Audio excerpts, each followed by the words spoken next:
taking a step back, it's the broader failure of privatisation since 1989.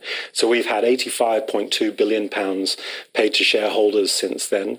Water is a natural monopoly competition. But we've also had billions of investment in water that we wouldn't have got from the government, and we know why we wouldn't get it from the government, because you would have the appeal that it should go to the pensioners for their winter fuel, or that it should go to the NHS, and that actually taxpayer investment in water prior to privatisation was lower than the levels that we've seen subsequently.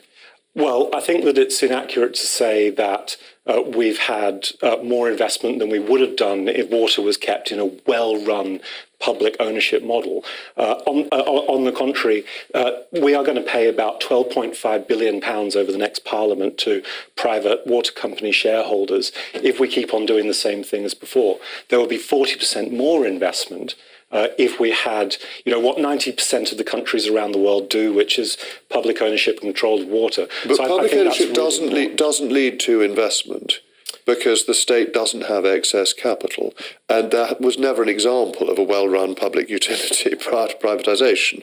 Well, not one of them, not British Telecom, not the Electricity Board, not British Gas, and not water. And the investment's been enormous, improved the water quality, reduced the leaks. There are still failings, but that's been a huge benefit of privatisation. We might disagree on the history of whether there were well-run utilities. There are certainly better-run utilities all around the world, and Scottish Water does better than most English water companies, and it is in public ownership.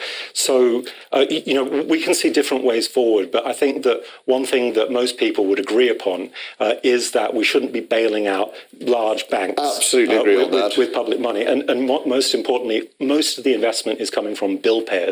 And so they should have a stake in a democratically run public service.